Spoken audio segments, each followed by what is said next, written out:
Hey everybody, Zee Garcia here. Today I'm going to be discussing my top 10 gimmicks of 2022. Now, a couple of caveats before I start here. The word gimmick here is being used somewhat loosely, so be aware of that. I also do not mean this to be negative in any way. These are things that I thought were quirky, outside of the box, that a game does or a game utilizes that I thought, that's quirky, that's a neat gimmick. It is purposely wide, this idea of top 10 gimmicks, to allow me to discuss many different kinds of things. It's not necessarily a mechanism, it's just a thing. It could be an idea, a thematic point, a mechanism, a whole concept. So again, purposefully wide here. And lastly, these are my top 10 gimmicky things of the year that obviously are games I have played. If I have not played the game, then while it might have been on the list, might have been very high on the list, if I haven't played it, then I don't know so and can't talk about it. Though I would love to hear, in the comments, some gimmicky things you found to be really clever this year and that you enjoyed yourself. So, having said all of that and getting all of that out of the way, let's go ahead and dive in. My number 10 is something that two games did this year, and they did so very similarly, so I'm going to go ahead and include both of them right here. The games are The Spill and King of Monster Island, and the thing they're doing is this sort of central structure in which you put dice in there and they are distributed from that space. They sort of go out randomly from that middle and spill out onto the board. In The Spill, that would be oil spilling, and so places in which you need to show up and take care of it. In King of Monster Island, those are little enemies and little sort of dice that create new baddies, new problems, new things for you to combat. That idea is very interesting in both of them. It's handled well in both, and I just love the feeling of this one swoop motion taking care of what could be a multi-step process. I think it handles that really well. You grab a handful of dice, you sort of put them above this volcano entrance or what have you, and you drop them in there. They come out, they land, and then you go, okay, well, 2 dice there, 1 here, some oil spill over here. That's it. It handles that very well, and it keeps the game moving forward. I think it is clever. It's quick. That pace stays nice and fast, and it looks really neat in the center of the board. There's this structure in the center of the board that sort of ties everything together, so it's got that cool eye-catching thing as well. The Spill and King of Monster Island both utilize this idea, a very similar idea, in their own thematic way and do so cleverly and very well done. So that's my number 10. My number 9 is the Guild of Merchants Explorers. This is a flip and write style game. You flip over a card, it tells all the players what to utilize to mark off some spaces on their board. They will say, mark off 3 of this kind, or 4 in a row of this other kind, that sort of thing. They're always the same, no matter who flips them. Anybody could do the flipping, the literal flipping of the card. It doesn't matter, and it's the same to everybody. The main twist here, the gimmick, is that 3 times in the game, the players are going to have a card that is unique to them. They will put that by their player board, next to stage 1, let's say, then next to stage 2, and ultimately 3. And the central deck that we are flipping has a card that has no shape, tells you not what you need to do, but merely says, trigger your level 1. And that means during that card flip, I get to do my own thing, as do the other players. They have a card that I will not have access to, that they will utilize when that 1 comes out, and then when the 2 comes out during the second round, and so on. Your 1 card stays in play for 3 rounds, and then your 2 will come in, your 3 will come in. So it's a really neat, interesting way to allow you to feel unique and distinct in a game where normally the idea is everybody does the very same thing. You flip over a card and that's exactly what everybody does. It's a small gimmicky thing, but it is one that, for me, in my mind, I could see very much revitalizing a lot of flip and write style games. If everybody is able to do their own thing, and that's based on a card flip that I then will reference my own information for, it's such a clever idea, one that is gimmicky, yes, but incredibly well implemented and works smoothly and beautifully. So the Guild of Merchants Explorers has that one really neat idea in it, and honestly, I like the game, but that idea in and of itself is enough for me to recommend that you check this one out. So the Guild of Merchants Explorers, my number 9. Number 8 for me is SoulForge Fusion. This is a head-to-head game, sort of a collectible card game, in which you are buying randomized, computer-generated half decks. And then you take 2 of these halves, you shuffle them together, and you get a whole deck. Wholly distinct and unique. There will not be another deck like it in the world. Now that sounds very much like Keyforge, and in fact they are very similar ideas. Keyforge generated, using an algorithm, a deck, many millions of decks that were all unique and distinct. And so if you had one, it had its own name, it has its own set of cards and ideas, and there will be nothing else like it anywhere. SoulForge Fusion doubles down on that a little bit, where it gives the players back a little bit of deck building, whereas Keyforge did not. It took away all of the deck building you could do before you played the game. SoulForge Fusion here says, well, we're creating randomized decks, but they're really half decks. And then when you have 2 halves you're really happy with, you can shuffle them together, bam, that's your deck.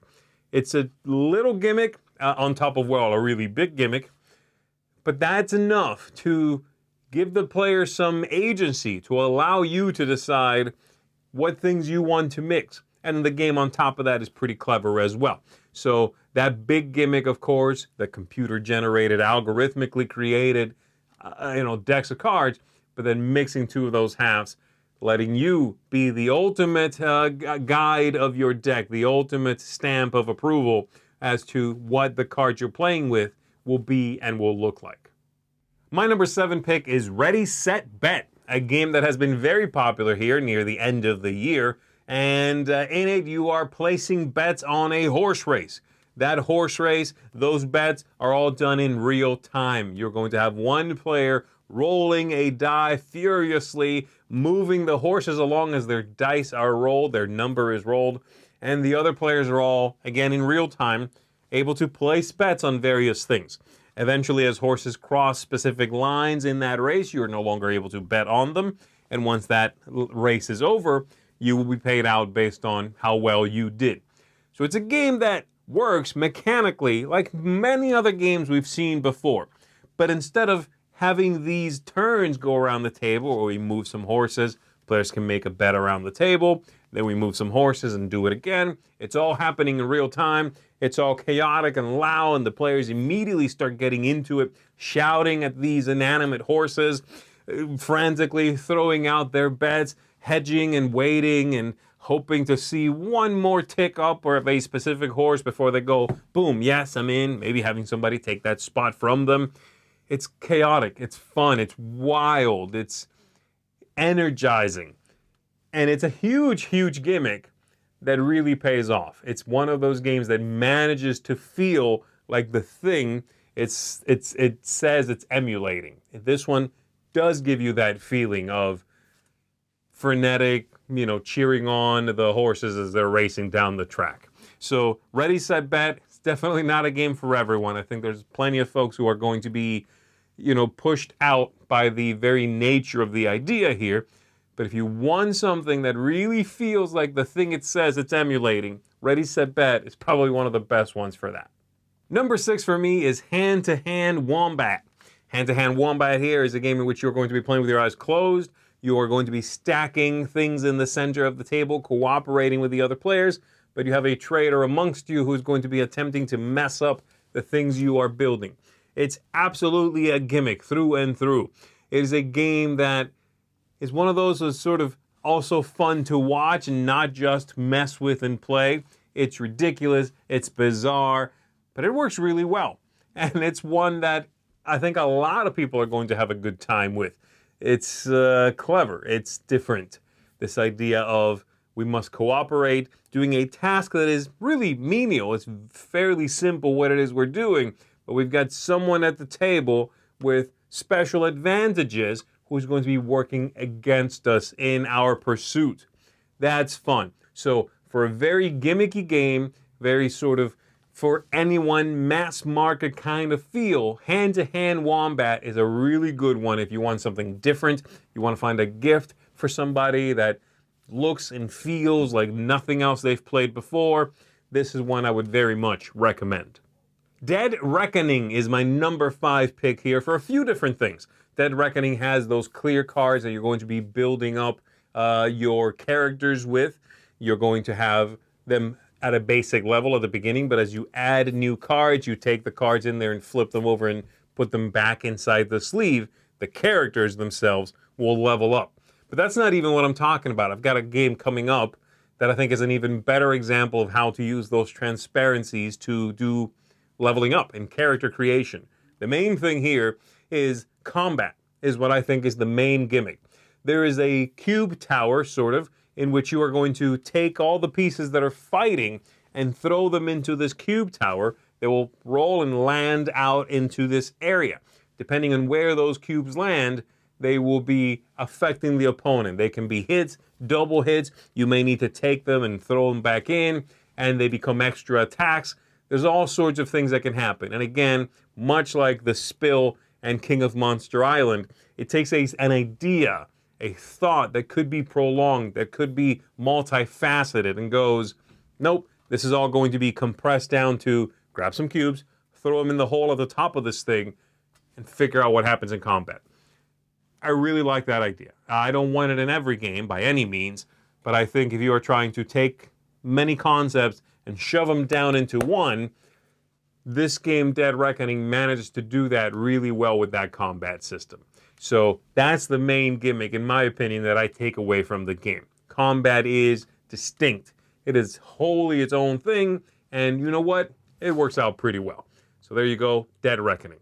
Number 4 for me is Return to Dark Tower, and this one's pretty obvious. It is that enormous dark tower that is at the center of the board. This thing is a sort of a technical marvel. It's a very large, mechanized electronic thing in which you are going to be putting these skulls that, as the tower is activated, is going to, the tower and its various levels will rotate, doors will open, various things will happen, spilling these skulls out onto the map and spreading, of course, some evil across your land. The whole thing is incredible. It lights up, it makes noise, it brings everything together. It's sort of like a warm campfire that the players will huddle around, and you can feel them all sort of leaning into this thing as it casts its spell over the world in which you are meant to be playing. Very interesting. Again, if you are looking for a game that has that central piece that really is a huge gimmick in the best possible way, Return to Dark Tower is that game. I can't even think of too many others that are similar, in fact. So Return to Dark Tower is one I would very much recommend if you are looking for that central, cool, gimmicky, electronic thing. And of course, if you have nostalgia for the original Dark Tower, you've got that as well. My number 3 pick is 3000 Scoundrels, and this is the one I was talking about when I said that there's a game that had, clear cards that did some interesting character creation. Dead Reckoning has these characters that you can slide clear, cards into, and they sort of level up. You can add new abilities to them. 3000 Scoundrels has a really basic, simple idea, and that is you take a character which has some powers, and you take a transparency and you combine these two things. It creates a full character. Various parts of both of these cards are going to, when laid on top of one another, be visible, creating a character. And then they'll have various abilities that are listed on that. And so there are, 3,000 different combinations that you can create. Meaning every game you play, the characters available to the players are going to be very different. They're going to be interesting, funny creations, sometimes thematic, sometimes kooky and bizarre, but always something that makes you go, it does this, and it does this, because of the two halves that were just brought together. So that's one thing that makes it completely interesting, very distinct every time, and while it's a complete gimmick, probably didn't need to be that way, it completely makes the game. It is by far the most fun part of the game, in my opinion, is that grabbing two things, shuffle them up, or sticking them in the same sleeve, rather, and then looking at that and going, okay, it's a mechanical robber, and it does this and this. Fantastic. That's the character who wants to, try to go after that character. Really neat idea. One that, like I said, really livens up and brightens the game, gives you that smile as some of these crazy combinations come up. That's 3,000 Scoundrels. Number 2 is Cat in the Box. This is a trick-taking game, but one in which the suit of cards has no colors yet. As you are playing the game, you can decide what colors you are holding. And so if somebody plays a card, it's a 7, they can say, that's a red 7. They will take a note in front of them by placing a cube in a space. There's also an area in the center, you'll mark that. And then so they played a red 7, even though the card is, like I said, just has a 7, there's no color. And then I can choose to, well, say, okay, great, I follow suit. I'll play this 8, and I'll say it's red. Or I could say, you know what? I have no red, even though all my cards could be. I have no red. This is a 3 in blue. I do need to take a note, or again, mark something that says, you have no red. I can't next hand say, oh, hey, look at that. I found a 5 red. No, you have no red.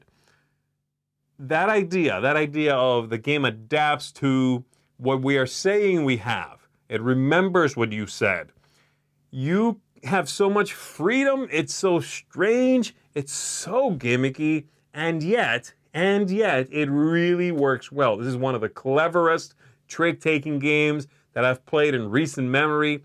It's easy to get into also, even though the explanation and what it sounds like is kind of bizarre, but it is smooth. It works out well. It gives you a fun amount of freedom. It lets you decide when you do something or don't do it. There's a bit of a push your luck element to it. Deciding when you no longer have a color will have repercussions, so you need to be careful when you do it. But Cat in the Box is a superb trick-taking game. Trick-taking games have been making a resurgence anyway, and I think this one brings some of the fun classic ideas of trick-taking to the table and some incredible twists and turns along with that to give you a, well, pretty gimmicky game that yet sings and just works really well. So Cat in the Box, superbly fun. And lastly, my number 1 gimmick of the year, I have to say, was Turing Machine. Turing Machine is a huge gimmick. It's this idea of you trying to discover a numeric code, and the way you find this out is by using the components of this cardboard box, which behaves as an analog computer. You are going to have cards with holes in the cardboard. You will put various cards of these together, laying on top of one another, and then a test below that, behind that, and based on what you can see through the holes in the cardboard, you'll know whether the question you are posing this machine is true or false. It sounds bizarre. It's very hard to describe and explain. You kind of have to see this thing to understand what's happening, and you have to be a genius, I suspect, to even attempt to build this thing and have it work. But you know what? It works. It's bizarre. You somehow will be able to pose questions to this cardboard creation, basically, and it answers those as a yes or no answer that you're getting back. It's the kind of game that a few years ago you would have had to have someone sitting at the table just telling you, checking a rule, an answer sheet and going yes or no. Well, now the game will do that. It's really strange, like I said. It's a game that is very much not for everyone, probably the most esoteric one of the bunch here. Deduction, thinky, kind of crunchy, kind of dry, in fact. But if you want something that is pure gimmick, and that gimmick is rock solid, Turing Machine, I think, is the game you're looking for. So there you go. That's my number 1. And that's it for me, folks. That is my top 10 gimmicks of the year. Hopefully you found some of these to be clever and interesting yourself. And let me know, of course, in the comments below, what's been your favorite gimmicky thing out of all the games you played this year. That's it for me. My name is Zee Garcia. I'll see you on the next one.